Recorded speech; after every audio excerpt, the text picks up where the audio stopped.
안녕하세요. 예, 반갑습니다.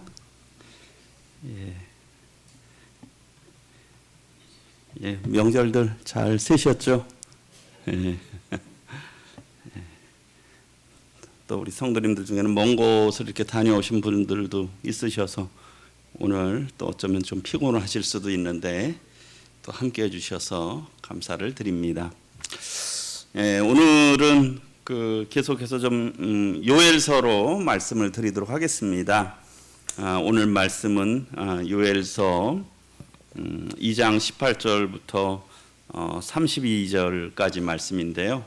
오늘은 회복과 축복이라고 하는 주제로 말씀을 나누도록 하겠습니다. 제가 말씀을 한번 잠시만요.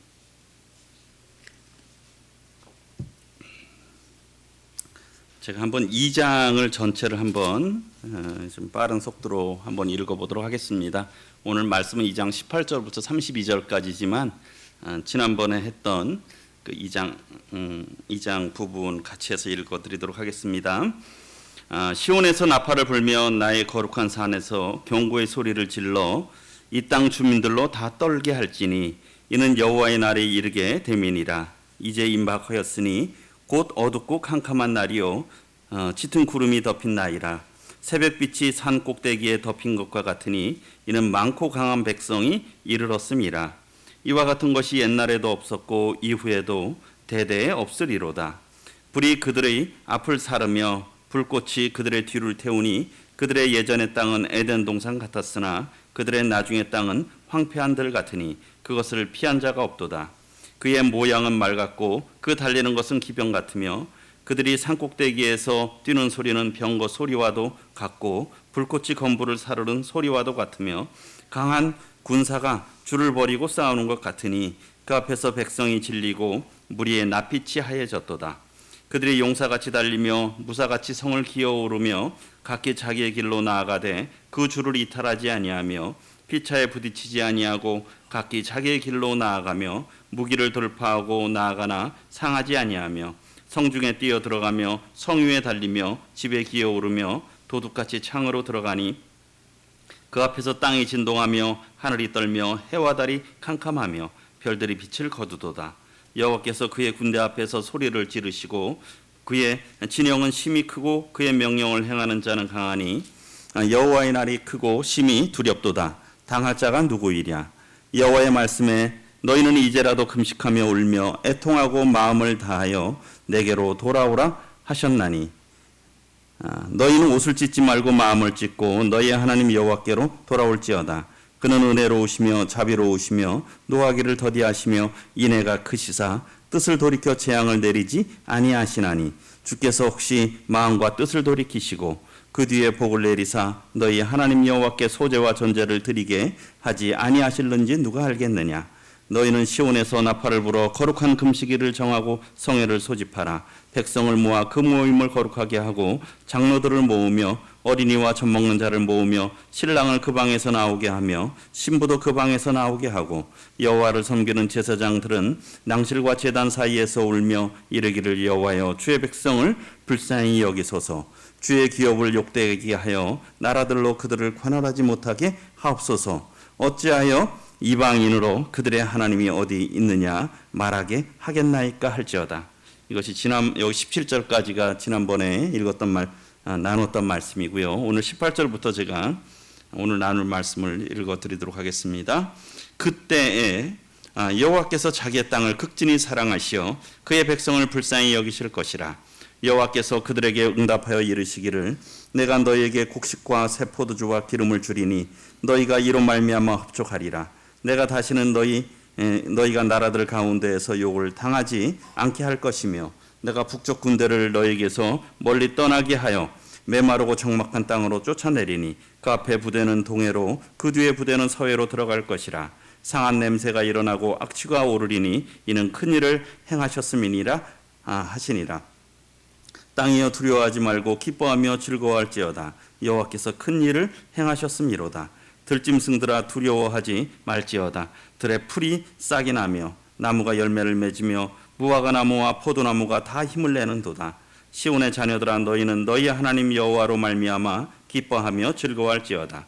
그가 너희를 위하여 비를 내리시되 이른 비를 너희에게 적당하게 주시리니 이른 비와 늦은 비가 예전과 같을 것이라. 마당에는 밀이 가득하고 독에는 새 포도주와 기름이 넘치리로다.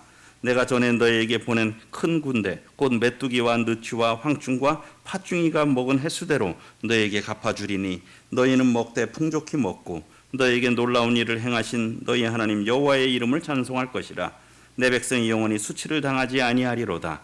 그런즉 내가 이스라엘 가운데에 있어 너희 하나님 여호와가 되고 다른 이가 없는 줄을 너희가 알 것이라.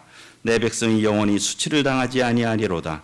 그 후에 내가 내 영을 만민에게 부어주리니 너희 자녀들이 장래일을 말할 것이며 너희 늙은이는 꿈을 꾸며 너희 젊은이는 이상을 볼 것이며 그때에 내가 또 내 영을 남종과 여종에게 부어줄 것이며 내가 이적을 하늘과 땅에 베풀리니 곧 피와 불과 연기 기둥이라.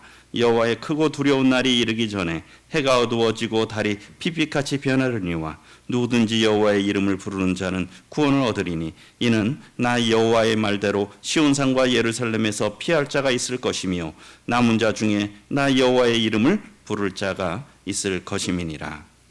예, 이 장을 다 읽어드렸습니다. 그래서 오늘 말씀은 말씀드린 대로 회복과 축복이라고 하는 주제로 요엘서 2장 18절부터 그 끝절인 32절까지 말씀을 통해서 함께 나누도록 하겠습니다. 그것을 하면서 계속 요엘서를 말씀드리고 있는데요. 그래서 말씀드린 대로 요엘서 전반부 1장 1절부터 지지난 주일이죠. 한 2장 17절까지는 그 현재 그들이 당하고 있는 이런 메뚜기 재앙, 그 유례없는 메뚜기 재앙인데요. 그런데 그것을 더 지나서 장차 더 클 여호와의 날이 임할 것에 대해서 경고를 하면서 결국은 회개를 촉구하고 있는 것이죠. 그래서 이렇게 회개를 촉구했을 때 요엘서 후반부 오늘 다룰 내용 요엘서 2장 18절부터 3장 21절을 2장 후반부까지는 특별히 하나님께서 이렇게 했을 때 회개하는 자에게 되는 그들을 회복시키신다는 거예요. 그리고 오히려 또 거기에 더 오히려 회복에 넘쳐서 축복을 이렇게 또 말씀을 하시고 있고요. 그 다음에 이제 3장의 부분에 보게 되면 하나님께서 끝으로 결국 열방에 대해서는 심판하시고 궁극적으로 이스라엘이 회복하실 것에 대해서 요엘서 말씀하고 있습니다. 그런 내용을 이렇게 보시면서 또 주님께서 허락하시면 다음 주에는 요엘서 3장을 가지고 이렇게 말씀을 나누도록 하겠습니다. 그래서 다시 한번 좀 계속 그래서 이번에 요엘서를 공부하시고서는 요엘서가 이러한 부분으로 되어 있구나 기억을 하시면 좀 좋을 것 같습니다. 그래서 첫 번째 제가 1장을 하면서 유례없는 재앙이라고 하는 주제로 말씀드렸죠. 참 그래서 이 재앙이 유례없는 재앙이다.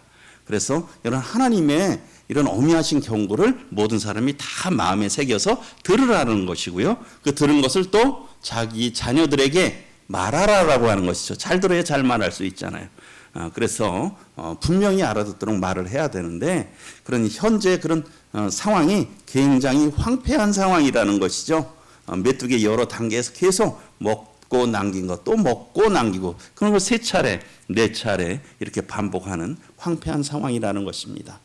그런 것을 볼 때 이런 상황 속에서 너희는 울라. 취하는 자들에게, 농부들에게, 제사장들에게 울라고 울지 않는 백성들에게 울을 것, 통회할 것, 회개할 것에 대해서 촉구하고 있습니다. 그러면서 그 당하고 있는 재앙의 의미가 무엇이냐? 결국은 지금은 메뚜기 재앙을 당하고 있지만 그거보다 더 심한 여호와의 날이 임박했음을 의미한다라고 하는 것이죠. 그래서 지금 그들이 당하고 있는 것은 앞으로 있을 일의 전조다. 그래서 더 심한 여호와의 날이 있다라고 하는 것입니다. 그래서 이런 상황과 어려운 것을 생각할 때 선지자는 부르짖고 있죠. 그래서 요엘서 1장의 내용이 이런 부분들을 담고 있고요. 그리고 이제 요엘서 2장에서는 나팔을 불라라고 하는 주제로 말씀을 드렸습니다. 그러면서 요엘서 2장 1절부터 3절까지는 여호와의 날이 임박했다라고 하는 것이에요. 그래서 나팔을 부르라는 것이죠. 나팔을 불라라고 하는 것은 특별히 이 깨우는 의미를 갖고 있죠. 각성하고 준비하라라고 하는 또 소집하는 그런 의미가 있습니다. 그래서 경고의 나팔을 불라. 왜 그러느냐? 전무후무한 하나님의 엄중한 심판이 곧 임하게 된다라고 하는 것이에요. 그것이 북방에 큰 군사가 있을 수도 있고 아니면은 실제 메뚜기 때일 수도 있고, 그러나 이것은 또한 오늘날 마지막 시대를 살고 있는 저희들에게도 하나님께서 주시는 메시지라고 볼 수 있을 것 같은데, 어쨌든 임박한 여호와의 날, 그래서 경고의 나팔을 불라. 그러면서 이 여호와의 날의 심판 상황이 누구도 피할 수 없는 하나님의 엄중하신 참 두려운 심판의 때라라고 하는 것입니다. 그러면서 결국은 여호와께 돌아오라. 2장 12절부터 17절까지. 그래서 마음을 다해라. 옷을 찢지 말고 마음을 찢고 하나님에게 나와라. 그러면서 또 성회의 나팔을 불라라고 하는 것이죠. 이 백성들이 다 함께 모여서 예외 없이, 어린이나 또 젖먹이 상관없이, 새신랑이나 새신부 상관없이 다 모여서 하나님 앞에 회개로 나오라라고 하는 것입니다. 이랬을 때 하나님께서 이제 오늘 말씀입니다. 그때 이제 18절에 이제 18절이 이렇게 시작됩니다. 그때 특별히 이제 그런 회개에 대해서 반응을 보이고 참으로 회개하는 백성들에게 하나님께서 약속하시는 회복과 축복의 말씀입니다. 그러면서 특별히 2장 18절부터 19절에는 참 이 말씀을 읽으면서 참 하나님은 기다리시는 하나님이시구나. 하나님께서 계속 엄중하신 말씀, 참 어려움들을 계속 주셨지만은 결국 하나님은 기다리셨어요. 어떤 걸 기다리셨겠습니까? 백성들이 회개하고 돌이키기를 기다리셨다는 거죠. 하나님은 참 용서해 주고 싶으셨고 그들에게 은혜를 베풀어 주시기를 원하셨던 것이죠. 그러면서 이제 18절에는 하나님께서 그들을 특별히 이제 불쌍히 여기셨어요. 18절에 그때 참 회개하고 하나님 앞에 나올 때 여기에 보게 되면 여호와께서 자기의 땅을 극진히 사랑하시어라고 되어 있는데, 다른 세번역 성경에 보게 되면 그때 주님께서 땅이 당한 일로 마음 아파하시고 이렇게 번역이 되어 있어요. 그러니까 땅이 황폐된 그런 상황들을 보시면서 하나님의 마음이 아프신 거예요. 그러니까 하나님이 징계하기를 원하지 않으시는 거예요. 그런 상황을 보면서 하나님의 마음도 아프신 거예요. 그러니까 하나님은 빨리 회복하고 싶으신 거예요. 그러면서 또 여기 어떻습니까? 그 땅을 보면서 또 마음이 아프셨고요. 그의 백성을 불쌍히 여기신다라고 하는 것이죠. 그러니까 하나님 앞에 참 어떠한 자든지 이렇게 회개하고 나오면 하나님은 참 불쌍히 여기시고 회복하기를 원하신다라고 하는 거죠. 그래서 그때라고 하는 것은 회개하면서 하나님 앞에 나올 때. 그렇잖아요. 마치 우리 아이들이 말을 안 듣는 부모가 아이들을 때리잖아요. 그렇죠? 그 마음이 아프잖아요. 사랑하는 자식을 때리는 마음이. 근데 자식이 어때요? 계속 고집을 쓰고 돌이키지 않으면 어떻습니까? 부모의 마음이 아프잖아요. 그런데 어느 순간인가 정말 부모에게 이렇게 잘못했다고 했을 때 참 그것이 참 부모에게 기쁨이 되잖아요. 하나님의 마음은 그거보다 더 크시다라는 것이죠. 이렇게 징계를, 엄중한 일들을 허락하시지만 결국은 하나님께서 회개를 원하시고 회개한 자기 백성과 하나님이 자기 땅을 정말 불쌍히 여기신다는 거예요. 그들의 상처를 볼 때, 그들의 고통을 볼 때 참 안타까우시다는 거예요, 마음이. 그러니까 치료하고 싶은 마음이 너무 크시다는 거죠. 그래서 불쌍히 여기시는 하나님. 그래서 이 말씀을 읽으면서 예레미야가 3장 말씀이 생각이 났는데요. 거기에 보면 32절에 보면 그가 비록 근심하게 하시나 그의 풍부한 인자하심에 따라 긍휼히 여기실 것이라. 사람들을 근심하게 하고 어려움을 주신다는 거죠. 우리 33절 같이 한번 읽어보겠습니다. 시작. 주께서 인생으로 고생하게 하시며 근심하게 하심은 본심이 아니시로다. 우리 사람이 살다 보면 참 어려움이 있고 근심이 있고 걱정이 있고 참 불행들이 있는 것 같잖아요. 그러나 하나님의 마음은 그것을 원하지 않으신다는 것이에요. 하나님께서 인생으로 고생하게 하시며 근심하게 하는 게 본심이 아니라는 거예요. 하나님 정말 인생이 행복하고 기쁘고 미래와 예레미야 29장 11절에 너희를 향한 나의 생각을 내가 하나니 평안이요 재앙이 아니라 너희에게 미래와 희망을 주기 위한 것이라고 하나님께서 말씀하셨잖아요. 하나님의 마음이세요. 하나님은 미래와 희망을 주시기를 원하시는 것이지 어떤 재앙과 근심을 사람에게 주시기를 원하시는 분이 아니시라는 것이에요. 그러나 어떻습니까? 사람이 고집하고 죄악 때문에 그런 일들을 자초하는 것이죠. 그러나 언제나 돌이키면 하나님께서는 회복하시기를 원하신다는 것입니다. 그래서 우리가 잘 아는 대로 히브리서 12장에 하나님께서 어떻습니까? 그 사랑하는 자를 징계한다고 말씀했잖아요. 그리고 하나님께서 아들과 같이 너희를 대우하신다. 오늘 우리가 남의 자식들 때립니까? 혼냅니까? 안 하잖아요. 그렇죠? 괜히 뭐 그런 게 또 누구를 혼낸다라는 거 그게 참 좋은 일이 아니에요. 마음에. 그렇지 않습니까? 더군다나 나하고 상관없는 사람한테 점점 그런 것들을 안 하게 되죠. 사실 교회 안에서도 예전에는 다 한 형제 자매로 다 자식들로 해서 성도들 간에도 어떤 아이들을 혼을 내고 하는 것들이 있었는데 요즘은 그런 것들을 참 하는 게 조심스러운 것 같아요. 잘 안 하게 되죠. 그게 한편으로 보면 참 안타까운 현실입니다. 그러나 하나님께서 말씀하셨어요. 하나님이 아들과 같이 너희를 대우하신다. 이스라엘은 하나님의 아주 특별한 백성이에요. 그렇기 때문에 그들에게 징계하시고 그래서 꼭 누차 말씀하세요. 계속 말씀하시는 분도 얼마나 그것이 번거로우시겠어요. 그러나 하나님이 아들과 같이 너희를 대우하신다라는 거죠. 그래서 결국은 회복되기를 더 온전한 유익을 위해서 그것을 하신다는 것이죠. 그래서 무릇 징계가 당시에는 즐거워 보이지 않고 슬퍼 보이나 후에 그로 말미암아 연단받은 자들은 의와 평강의 열매를 맺느니라. 그래서 잠언에 하는 말씀에서 우리가 자녀를 사랑하면 이렇게 어머니 꾸짖고 이 매를 댈 것을 말씀하고 있잖아요. 왜요? 사람에게는 죄성이 있거든. 이게 하나님의 진리의 말씀이에요. 그럼 따라서 하는 것이죠. 어쨌든 하나님께서 이스라엘 백성들을 사랑하셔서 이러한 지금의 어려움을 주셨다는 것이에요. 그런데 그들이 돌이키자마자 하나님께서는 너무 그것이 참 불쌍히 여기시고 그들을 참 회복시키고 싶으신 거예요. 그런 마음이 하나님의 마음에 가득하셨죠. 그래서 어쨌든 그것을 기다리시고 그러면서 하나님께서는 18절에서는 불쌍히 여기셨고 20절에서는 그들의 기도에 바로 응답하시는 거예요. 근데 그 응답에 더 크게 하시는 것이죠. 여호와께서 그들에게 응답하여 이르시기를 내가 너에게 곡식과 새 포도주와 기름을 주리니 너희가 이로 말미암아 흡족하리라. 내가 다시는 너희가 나라들 가운데 욕을 당하지 않게 할 것이며 지난번에 이렇게 말씀드렸지만 17절의 기도의 제목도 하나님이 알려주셨어요. 여기에 보게 되면 여호와를 섬기는 제사장들은 낭실과 제단 사이에서 울면서 어떻게 기도하라라고 했냐면 주님 저희를 불쌍히 여겨주세요. 그리고요 주의 기업을 욕되게 하여 나라들로 그들을 관할하지 못하게 하고 이방인들에게 하나님이 어디 있느냐. 그러니까 하나님의 이름이 욕되지 않게 해주세요. 그렇게 기도하라고 하셨어요.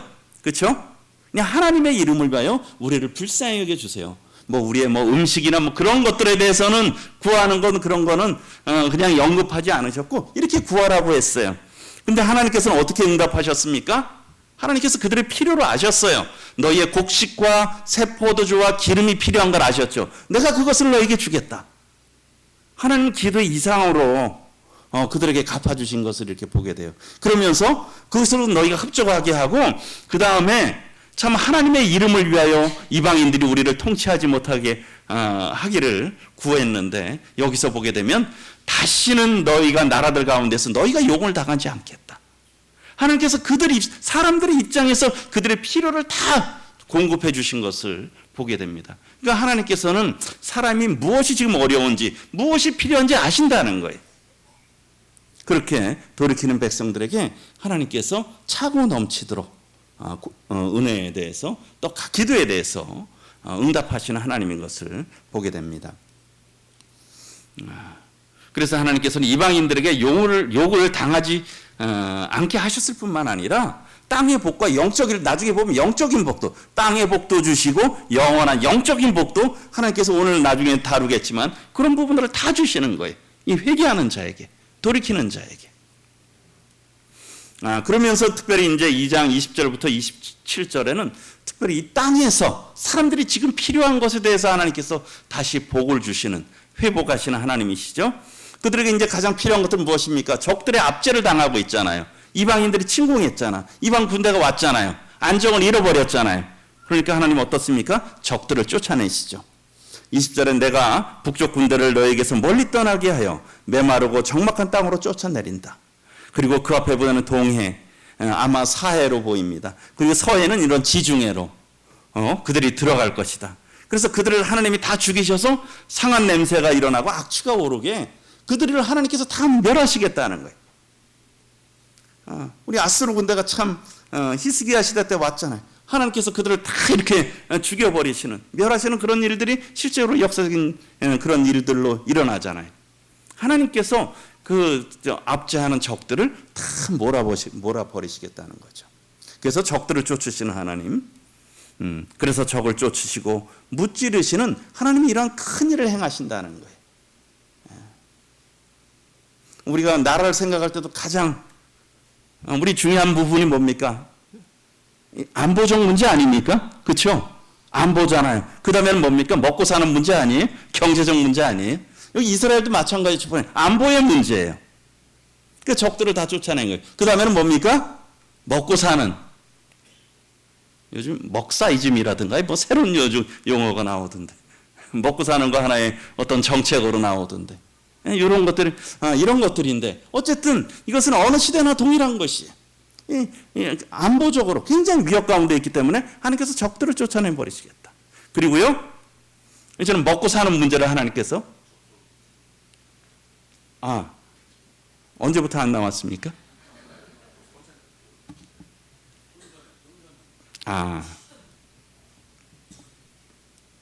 됐습니다. 됐네요.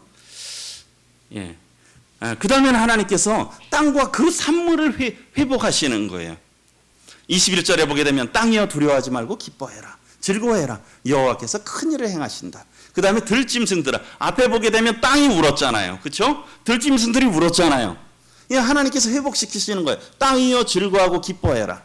마치 땅이, 전에도 말씀드렸지만 비가 한 1년, 2년 정도 안 오면 어떻습니까? 땅바닥이 다 갈라지잖아요. 마치 거기 갈라지는 게 그런 것 같더라고요. 참 울부짖는 것 같아요, 땅이. 하늘로부터 비가 오기를. 그런 것처럼 땅에게 즐거워라고 하셨고, 22절에 보게 되면 들짐승들아 두려워하지 말다. 왜 그럴까요? 들에 풀이 싹이 나며 나무가 열매를 맺으며 무화과 나무와 포도나무가 다 힘을 내는도다. 하나님 다시 회복시키는 거예요. 앞에 우리가 1장에도 보게 되면 이 여러 과일나무들이 다 말라버렸잖아요. 5가지 과일나무들이 다 말려버렸고, 보리와 밀이 다 말라버렸어요. 산천 초목이 다 말라버렸어요.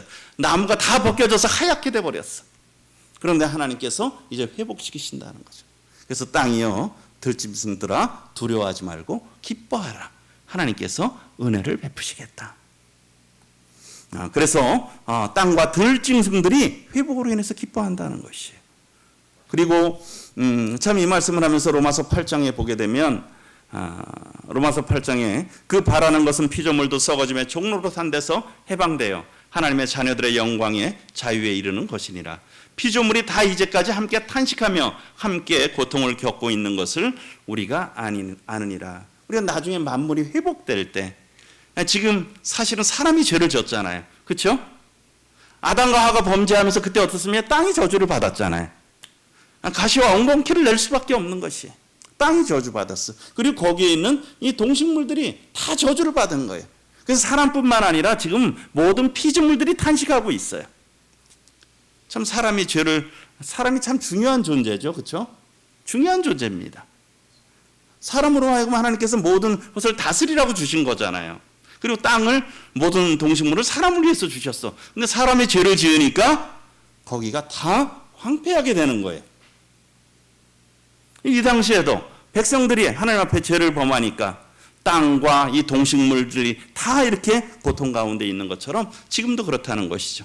지금도 그래서 여전히 우리가 참 지구가 신음한다라고 하는 그런 걸 많이 보잖아요. 그렇죠? 많이 광고에도 나오고 그런 것들이 지구가 신음한다고. 동식물들이 신음하는 거예요. 왜요? 구속의 때를 기다리는 거죠. 하나님의 회복되기 때를 기다리고 있는 것입니다. 그래서 피조물이 이제까지 탄식하고 있지만 여기서 해방될 때를 기다리고 있는 것이죠. 이런 날이 또 장차 올 것입니다. 실질적으로. 어쨌든 하나님께서 땅과 그 산물을 회복하셨어요. 그래서 땅이여 즐거워하라. 참 이 동식물들 이런 것들이 즐거워하라. 그리고요, 이 시온의 자녀들아, 백성들아, 하나님의 백성들아 즐거워하라고 말하고 있습니다. 왜요? 너희는 너희 하나님 여호와로 말미암아 기뻐하며 즐거워할지어다. 하나님으로 말미암아 기뻐하고 즐거워해라.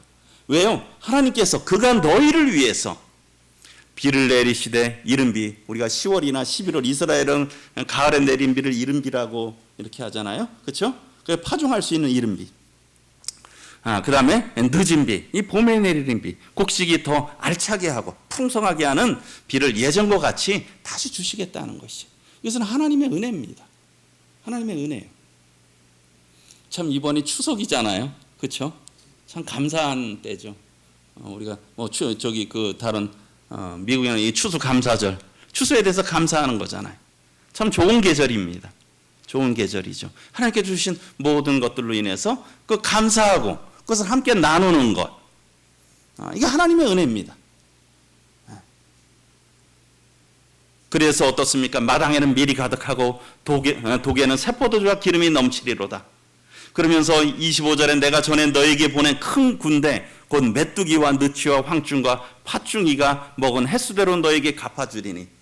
요엘서 1장 그 4절에 그 나오잖아요. 팥중이가 남긴 것을 메뚜기가 먹고 메뚜기가 남긴 것을 느치가 먹고 느치가 남긴 것을 황충이 먹었도다. 이게 완전히 다 먹어버린 피폐한 상황이었는데 그것을 다시 그대로 하나님께서 회복시켜 주신다는 거예요. 그래서 땅과 그 산물을 하나님이 회복시키시기 때문에 결국 어떻습니까? 하나님의 백성들이 하나님의 은혜로 말미암아서 하나님이 베푸신 은혜로 말미암아서 기뻐하면서 감사하라라고 하는 거죠. 또 감사할 그것에 대해서 이 아름다운 약속을 하나님께서 하시는 것을 보게 됩니다. 그리고 26절 27절에는 또한 이것은 물론 영원한 약속일 수도 있겠지만 하나님께서 3절 여기는 자기 백성과 또 관계를 온전히 또 회복하시는 것을 보게 돼요. 이 관계가 끊어졌잖아요. 죄는 참 관계를 끊어요. 죄는 에베소서 2장에도 그 관계를 끊는 건 다 분리되잖아요.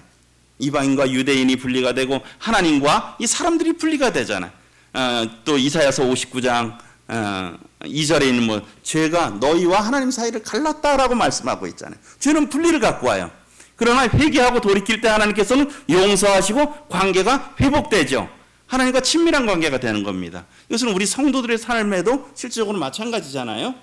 우리가 구원받은 후에도 죄가 우리 가운데 들어오면 하나님과의 관계가 어려워지는 거예요. 하나님과 기쁨의 관계를 누릴 수가 없어요.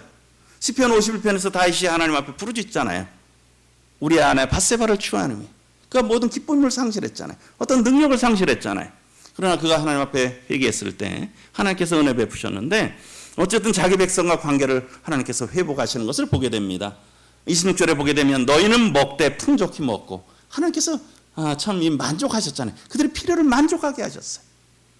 진짜 양식을 통해서 만족하셨고 그런데 어때요? 그것은 너희에게 놀라운 일을 행하신 너희 하나님 여호와의 이름을 찬송할 것이라. 그런 것들을 이렇게 보면서 하나님께서 주신 은혜들을 생각하면서 과연 참 하나님께서 우리 가운데 은혜 베풀어 주셨구나. 하나님이 아니시면 우리가 참 한시도 살 수가 없구나 하는 것들을 하게 되면서 하나님의 이름을 찬송하는 거죠. 그리고 또 어때요? 말씀하신 대로 내 백성이 영원히 수치를 당하지 않는다. 시편 23편에서 여호와께서 자기 이름을 위하여 우리를 의의 길로 인도하신다 그랬지 않습니까? 자기 이름을 위하여 하나님의 백성을 의의 길로 인도하시는 거죠. 그래서 하나님의 백성이 수치를 당하지 않겠다. 그 백성이 참 하나님의 이름을 위하여 우리를 수치를 당치 않게 참 우리를 불쌍히 여겨 주세요 라고 했을 때 하나님께서 거기서 넘치게 풍족히 풍부한 것을 주시고 그리고 이렇게 또 약속하시죠. 너희가 영원히 수치를 당하지 아니하리라. 이것은 나중에 이스라엘에서 나중에 궁극적으로 이렇게 성취가 될 것입니다. 그리고 27절에 보게 되면 내가 이스라엘 가운데 있어. 하나님께서 그들 가운데 임마누엘의 하나님이 되시는 것이죠. 그들과 함께 하시는 거예요. 그래서 너희 하나님 여호와가 된다라고 하는 거예요. 그리고 다른 이가 없는 줄. 하나님만이 우리의 참 구원자시고 주님이시며 왕이시며 우리의 생사화복을 주장하시는 분이구나. 우리의 찬양과 경배를 받으시기에 우리가 신뢰하기에 합당하신 분이구나. 그분만을 의지하게 된다는 거죠. 그러니까 하나님과의 관계가 회복이 되는 거예요. 하나님께서 가까이 하시는 거예요. 그들과 친밀한 교제 회복을 허락하시는 것이죠. 그리고 이제 앞쪽에 있는 부분들이 주로 또 안 나옵니까? 이게 지금 여기 좀 기계가 조금 문제가 있다 그러더라고요. 그래서 조금 접촉이 좀 좋지 않습니다. 그래서 앞쪽에 있는 부분들이 주로 이제 그 땅에 있는 것들, 땅에 있는 축복이라면 또 하나님께서 이 영적인 영광 복을 또 하나님께서 28절부터 32절까지 말씀하고 있어요. 그러면서 28, 29절에는 성령을 장차 부어줄 것을, 그 후에 내가 내 영을 만민에게 부어주리니 너희 자녀들이 장래 일을 말할 것이며 너희 늙은이는 꿈을 꾸며 너희 젊은이는 이상을 볼 것이며 그때에 내가 또 내 영을 남중과 여중에게 부어줄 것이며. 이 말씀은 오순절날 사도행전 2장에서 부분적으로 성취가 되었죠. 그리고 아마 그리스도의 천년 통치가 시작되기 전에 또 이스라엘의 회복을 위해서 이런 놀라운 역사가 있을 것입니다. 그래서 성령을 부어주신다는 거죠. 그 사도행전 2장에 보게 되면 그 오순절날 참 성령님이 임했잖아요. 그래서 그들이 참 외국어로 복음을 전하고 그런 일들이 막 일어나면서 그 그리스도인들을 대적하는 사람들이 참 저들이 술 취했다. 그러니까 이제 이에 대해서 베드로가 요엘서를 이 말씀을 인용해서 말씀하고 있어요. 15절에 때가 제 삼신인 너희와 같이 이 사람들이 취한 것이 아니라 16절에 이는 곧 선지자 요엘을 통하여 말씀하신 것이니 일러스되 하나님이 말씀하시기를 말세 내가 내 영을 모든 육체에 부어주리니 너희의 자녀들은 예언할 것이요 너희의 젊은이들은 환상을 보고 너희의 늙은이들은 꿈을 꾸리라. 그때 내가 내 영을 내 남종과 여종들에게 부어주리니 그들이 예언할 것이요. 그래서 오순절날 시적으로 성령님이 임해서 이 요엘서 말씀이 부분적으로 또 성취됐고, 그 후에 우리 구원받은 성도들이 오늘날 우리가 성령님을 다 모시고 있잖아요.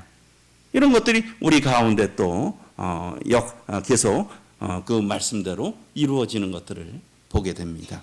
어쨌든 이러한 영적인 복을, 이 영구한 복을 하나님께서 허락하셨다는 것이죠.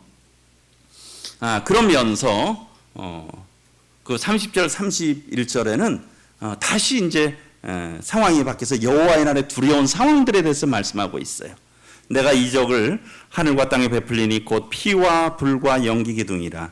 여호와의 크고 두려운 날이 이르기 전에 해가 어두워지고 달이 핏빛같이 변하려니와. 이 말씀이 여호와의 날에 참 두려운 상황, 피, 불, 연기 기둥, 또 어두움, 이런 것들을 말씀을 하고 계시죠. 그러면서 참 우리 32절 같이 한번 읽어보겠습니다. 시작. 누구든지 여호와의 이름을 부르는 자는 구원을 얻으리니 이는 나 여호와의 말대로 시온산과 예루살렘에서 피할 자가 있을 것이며 남은 자 중에 나 여호와의 부름을 받을 자가 있을 것임이니라. 특별히 이것은 이스라엘 백성들, 그들의 회복을 1차적으로 말씀을 하고 있습니다. 그런 앞서서 본 이런 참 두려운 날이 임한다라는 거예요. 환난의 때가 참 전무후무한 또한 이런 환난의 때가 있다라고 하는 것이죠. 여호와의 두려운 때가 있다라는 것입니다. 그러나 그 가운데서 하나님께서 여호와의 날에 피할 자들을 남겨주셨다는 거예요. 그것을 피할 자들이 있다는 거예요. 누가 피합니까? 여호와의 이름을 부르는 자는 구원을 받는다는 것입니다. 여호와의 이름을 부르는 자는 구원을 받으리라. 그리고 나 여호와가 말한 대로 시온산과 예루살렘에서 거기에 피할 자가 있고 남은 자가 있다라고 하는 것이죠. 다 이렇게 멸망 가운데 있지만 그 가운데 피할 자와 남은 자가 있다라고 하는 것이죠. 그게 어찌 보면 오늘날에 또 우리가 입은 은혜라고 생각이 듭니다. 1차적으로는 이스라엘 백성들에 대한 하나님의 말씀이지만 참 저희가 입고 있는 또 은혜인 것을 보게 됩니다. 참 그런 것들을 생각하면서 우리 오늘 수요일이니까 한번 좀 이 천년 왕국에 대한 견해들 이렇게 조금 좀 살펴보시면 화면이 보이십니까? 여기 그냥 제가 뭐 이걸 많이 다룬 부분들이 아니기 때문에 하게 되면 여기에 보게 되면 무천연설 또 후천연설 다 아시죠? 무천연설, 후천연설, 우리 세대적 전천연설, 역사적 전천연설. 저희는 어떤 분별을 합니까? 저희는 어떤 분별을 하시죠? 저희는 세대적 전천년설의 분별을 저희는 하고 있습니다. 여기 보면 천년이라고 하는 게 있죠. 천년. 그래서 이 천년 왕국에 대한 관점입니다. 천년 왕국. 천년 왕국인데 무천년설은 무엇입니까? 실적으로 천년이 없다는 거예요. 그냥 그것은 상징이라는 거예요. 여기 그게 무천년설이에요. 무천년설입니다. 그것은 상징적으로. 그래서 그런 분들은 요한계시록에 있는 그런 또 그런 천년왕국이나 그것을 다 문자적으로 해석을 하지 않고 상징적으로 해석을 해요. 그 7년 대환란이나 그런 것들도 상징적으로 해석을 하죠. 이게 무천년설. 많은 분들이 이런 거를 또 이렇게 분별하는 분들이 있습니다. 그다음에 후천년설은 이게 점점 세상이 좋아진다는 거예요. 세상이 점점 좋아져서 지금의 때가 이제 마치 천년왕국 같은 그런 거죠. 그래서 이제 전천년하고 후천년하고 차이를 구분하는 것도 무엇이냐면 주님의 재림이 천년왕국 전에 오면 전천년이고 천년왕국 후에 재림이 되면 그건 후천년이에요. 그러니까 저희는 이제 세대적 전천년설인데요. 여기에 보게 되면 나중에 조금 더 그 부분은 설명을 드리겠습니다. 그래서 저희는 휴거가 있다는 걸 믿게 되죠. 그 다음에 환란, 그 다음에 질상재림이 있고요. 또 그 다음에 이제 비슷한 게 이제 역사적 전천년설인데 거기는 7년 환란을 인정을 하지 않아요. 그냥 그 재림하고 천년왕국하고 이렇게 심판하고 거긴 역사적 전천년설인데 이것이 이제 저희가 분별하는 거죠. 그래서 세대적 전천년설이라고 하는 것은 점점 이렇게 악화되는데 그때 이제 무엇이 일어납니까? 환란전 휴거가 있다는 거예요. 데살로니가전서에 있는 환란전 휴거가 있어가지고 그 다음에 환란이 있다는 거예요. 환란전 휴거 있고 그 다음에 환란이 있고 7년간의 환란이 있고 그 다음에 주님께서 지상재림하셔서 또 천년왕국이 있고 백보자 심판과 또 영원한 세계가 있는 그것이 저희들이 분별하고 있는 거죠. 이런 것들을 보게 될 때 환란전 휴거인데 그런 부분들을 보면서 참 이 진노를 다 당하는데 앞서 우리 요엘서도 있었죠. 누구든지 주의 이름을 부르는 자는 구원을 받는다 했는데 사도 바울은 로마서 10장에서 우리 로마서 10장 13절 같이 한번 읽어보겠습니다. 시작. 누구든지 주의 이름을 부르는 자는 구원을 받으리라. 이 사도 바울은 요엘서 2장 32절의 말씀을 이용해서 또 이 말씀을 이렇게 기록한 것을 보게 되는데 참 누구든지 주의 이름을 부르는 자는 구원을 받는다는 거예요. 우리가 이 가운데서 참 구원을 받았잖아요. 그리고 데살로니가전서 1장에서 보게 되면 또 죽은 자들 가운데서 다시 살리신 그의 아들이 하늘로부터 강림하는 것을 너희가 어떻게 기다리는지를 말하니 이는 장래의 노하심에서 우리를 건지시는 예수시니라. 장래 노하심에서 우리를 건지시는 예수시니라. 그래서 저희는 문자적으로 해석해서 이 큰 환란이 있을 것이고 그 전에 휴거가 주님께서 구원받은 성도들을 이렇게 하늘로 이끌러 가시는 그런 휴거를 통해서 이 진노를 피한다고 저희들은 믿고 있습니다. 그리고 데살로니가전서 5장 9절에 보게 되면 하나님이 우리를 세우심은 노하심에 이르게 하심이 아니요 오직 우리 주 예수 그리스도로 말미암아 구원을 받게 하심이라. 하나님께서 우리를 노하는 이런 진노 가운데 있게 하는 그런 것이 아니라는 것이죠. 그래서 잘못된 가르침들 중에 교회가 환란을 통과한다. 또 이런 가르침들이 있고 환란에서 또 견뎌야 된다. 또 견디는 자만 구원을 받는다. 또 이런 가르침들이 잘못된 가르침들이 있다라고 하는 것입니다. 그래서 저희가 이런 올바른 가르침 가운데 참 이런 귀한 소망을 하나님께서 저희들에게 허락해 주신 것에 대해서 참 저희가 피한 자 되고 구원받은 자 된 것에 대해서 참 감사가 되는 것이죠. 요약의 말씀을 드리도록 하겠습니다. 그래서 참 2장 18절부터 19절 하나님께서 사람들을 기다리신다는 거예요. 회개하기를 기다리신다는 거죠. 그리고 그렇게 회개했을 때 하나님께서는 참 불쌍히 여기신다는 거예요. 긍휼히 여기신다는 것이죠. 그들을 회복시키기를 원하시는 것이. 그리고 그들의 부르짖음에 하나님께서는 응답하시는데 그 부르짖음 그 이상으로 응답하신다는 거예요. 차고 넘치도록 하나님께서는 응답하신다. 그래서 참 저희들을 기다리시는 하나님, 그런 부분을 말씀드렸고요.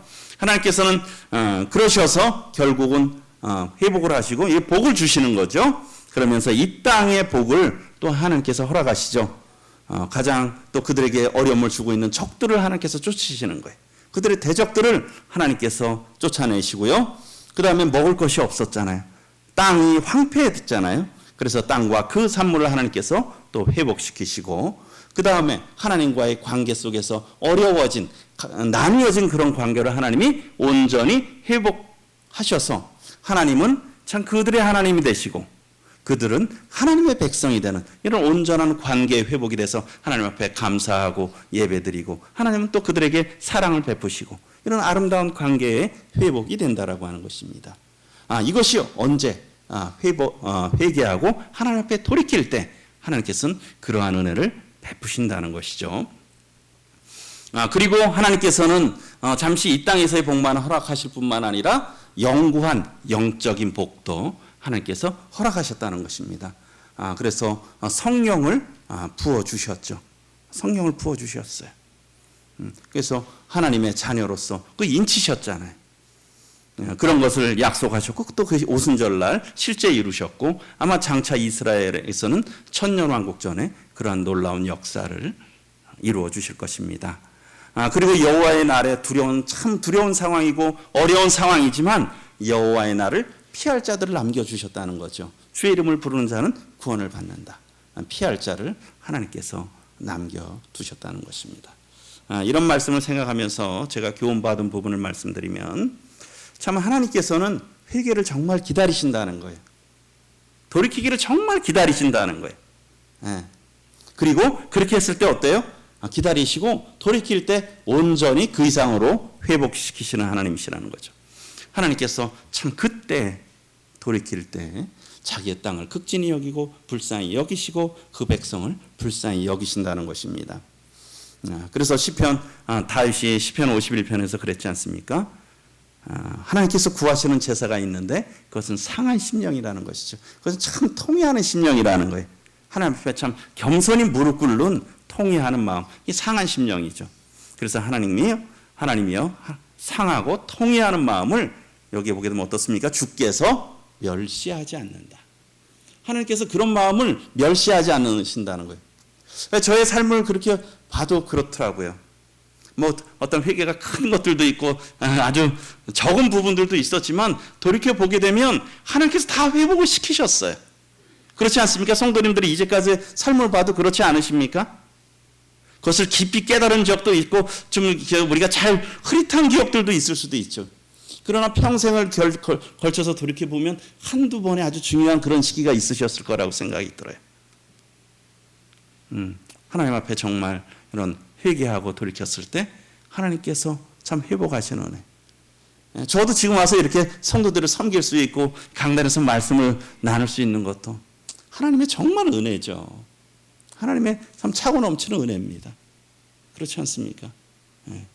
하나님께서는 언제나 하나님 앞에 돌이키고 회개하는 영혼들에 대해서는 그것을 멸시하지 않으신다는 것이에요. 그리고 온전히 회복하신다는 거예요.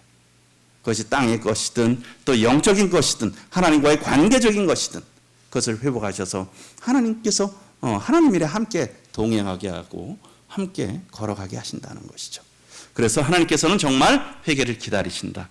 그러니까 우리가 때를 따라 참 하나님께 돕는 은혜로 나아가야 되겠죠. 그래서 회개를 기다리시며 온전히 회복하시는 하나님을 저희가 생각해 볼 수 있을 것 같고요.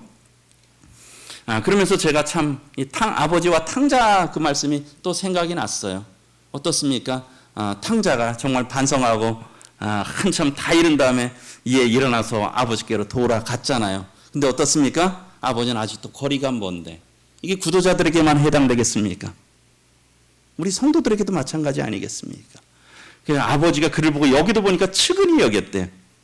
하나님의 마음을 설명하는 말씀이 이 말씀이잖아요. 하나님께서 잃어버린 자를 어떻게 찾고 계시는지. 참 그 아들이 너무 불쌍한 거예요. 이 귀한 아들이 밖에 나가서 이렇게 고생하고 피폐하게 되고 참 그 알거지가 됐잖아요. 얼마나 갈 때는 참 아름답게 나갔는데 올 때는 얼마나 볼품 없었어요. 근데 그 아버지는 측은히 여겨서 참 달려갔다 그랬잖아요. 그리고 목을 안고 입을 맞추니 참 쉽겠습니까? 그 돼지치던 아들. 쉽겠습니까? 달려가서 목을 안고 입을 맞췄다는 거죠. 그것이 얼마나 기다리셨겠어요. 그 아들은 참 염치가 없어서 제 아들 못하겠습니다. 그냥 하나 일꾼이라도 써주세요 했는데 근데 22절에 보게 되면 아버지는 그 종들에게 이르되 어때요? 제일 좋은 옷을 입혀다가 그 전에 다 식혔겠죠. 그리고 새로운 신분에 그 아들의 신분에 맞는 제일 좋은 옷을 내어다가 입히고 손에 가락지를 끼고 약속을 하셨잖아요. 너는 내 아들이야. 나와 언약한 자야. 그리고 발에 신을 신긴 이 종이 아닌 이제 존귀한 자잖아요. 사실 저희가 참 에베소서 말씀을 제가 이틀 전인가 2장을 읽으면서 참 하나님의 계획은 참 놀라우시더라고요. 참 죄를 용서하셨을 뿐만 아니라 그런 생각이 들어요. 저희는 우리 참 마이너스 100점짜리 인생이야. 마이너스 100점 죄가. 근데 하나님은 0점에 놓지는 않으셨어요. 그렇죠? 하나님은 0점에 놓지는 않았어요. 저를 어디에 플러스 100점에 놓으신 것을 보게 돼. 그냥 단순히 죄를 용서한 자들이 아니야. 아니 완전한 자들로 세웠다는 것이죠. 그렇지 않습니까? 회개하고 돌이켰을 때 하나님 앞에 나왔을 때 여기에 이 말씀들이 하나님께서는 참 우리가 회개하고 돌이키면 그것이 성도가 되는 후에도 그것을 온전히 회복시키신다는 것이죠. 그 이상으로 기대 이상으로 회복시키시는 하나님이 그것이 하나님의 마음이시라는 것이죠. 그리고 또 하나 생각할 수 있는 것은 참 하나님이 정말 생사화복의 모든 주권을 가지셨다는 거죠. 그렇죠? 전쟁 나고 안 나고 하는 건 누가 결정합니까?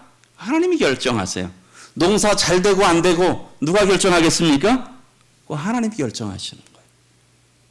우리는 물론 우리가 열심히 하고 우리가 할 일들을 최선을 다해야 되겠죠. 그러나 모든 주권이 하나님 앞에 달려 있다는 것입니다. 그 이스라엘 백성들을 완전히 멸망시키신 것도 하나님이셔요. 그리고 그들을 다시 회복시키시는 분도 하나님이십니다. 그것이 우리의 생애도 마찬가지입니다. 우리 시편 127편 말씀이 생각이 나는데 같이 한번 읽어보겠습니다. 시작. 여호와께서 집을 세우지 아니하시면 세우는 자의 수고가 헛되며 여호와께서 성을 지키지 아니하시면 파수꾼의 깨어 있음이 헛되도다. 저도 조금 살아보니까 정말 그렇더라고요. 그렇지 않습니까? 뭐 경제적으로 뭐를 얻는 거 그런 것들도 다 하나님이 하셔야 돼요. 건강도 물론 저희가 잘하고 잘 절제하고 그런 것들이 정말 필요하죠. 그러나 사람의 생명은 하나님 앞에 달려있는 것을 보게 돼요. 우리 자녀 양육이요? 자녀 양육은 어떻게 내가 잘하면 잘 될까요? 제가 보면 그건 물론 우리가 해야 될 최선을 다해야 됩니다. 잘해야 되죠. 그러나 그것도 하나님의 손에 달려 있어요. 하나님이 은혜 베푸셔야 되는 거예요. 그렇지 않습니까? 우리 자식도 뭐라 그래요? 그래서 자식 농사라 그러잖아요. 땅 농사가 농부가 열심히 해야죠. 그런데 비 안 오고 바람 태풍 불고 하면 그 농사 다 망쳐버리는 거예요. 우리 자식도 어떻습니까? 최선을 다해서 키워야죠. 돌 봐야죠. 그러나 어떻습니까? 자식 농사도 어때요? 하나님이 도와주지 아니하시면 그것이 어쩔 수가 없는 거예요. 그러니까 우리가 자랑할 것이 없는 겁니다. 정말 하나님의 은혜 구하면서 참 겸손히 하나님 은혜 베풀어 주세요. 그리고 지금까지 우리가 추석에 감사하는 것처럼 정말 저희가 이렇게 기쁘게 가족들과 함께 풍성히 건강하게 음식을 나눌 수 있고 사랑을 나눌 수 있는 하루를 주셔서 정말 감사합니다. 그것이 저희가 할 수 있는 일들 아니겠습니까? 그래서 모든 생사화복의 주권이 참 하나님 앞에 있어요. 참 저희들이 이스라엘의 지금의 역사를 봐도 그렇잖아요. 이스라엘의 지금 상황이 그렇잖아요. 그리고 우리가 이제까지 걸어온 삶을 봐도 그래요. 그렇습니다. 그래서 생사화복의 모든 주권을 가지신 하나님을 저희들이 참 그분을 의지하고 또 바라보며 이렇게 살아가야 될 것입니다. 그리고 또 감사한 것은 하나님께서 어때요? 이 땅에서도 우리들을 인도해 주실 뿐만 아니라 이 땅에서도 생사화복을 주상해 주실 뿐만 아니라 하나님께서는 영구한 복을 주셨죠. 누구든지 여호와의 이름을 부르는 자는 구원을 얻으리니. 참 저희들이 하나님의 이름을 부르는 자들이 됐잖아요. 구원자 예수 그리스도. 구원자와 주님으로 왕으로 모시고 살아가는 존귀한 자들이 됐어요. 그래서 저희들을 참 장래 노하시면서 건지시는 것을 인해서 감사를 드리고, 우리 갈라디아서 6장 4절 같이 한번 읽어보겠습니다. 시작. 너희가 아들이므로 하나님이 그 아들의 영을 우리 마음 가운데 아빠 아버지라 부르게 하셨느니라. 아빠 아버지라 부르게 하셨. 아주 매우 친근한 관계잖아요. 어떻습니까? 성령을 주셔서 그 요엘서의 말씀이 또 그대로 저희들 가운데 이루어졌잖아요. 하나님께서 우리 마음에 성령을 주셔서 참 저희들이 하나님을 아버지라 부르는데 참 이렇게 편하게 부를 수가 있잖아요. 그렇지 않습니까? 두려움은 하나님이 아니잖아요. 아빠 아버지라고 하는 것은 굉장히 친근함이잖아요. 그렇지 않습니까? 그래서 이런 저희들이 복된 자로 하나님께서 삼아주셨다는 것이죠. 그래서 하나님께서 이스라엘 백성들이 또 사람이 하나님 앞에 회개하고 돌이켰을 때 하나님께서는 능히 회복하시고 거기에 더 큰 놀라운 축복을 허락하시는 이런 말씀을 오늘 함께 나누었습니다. 저희들이 이런 귀한 은혜를 베푸신 하나님을 찬양하고 감사를 드립니다. 이상 말씀 마치도록 하겠습니다. 감사합니다.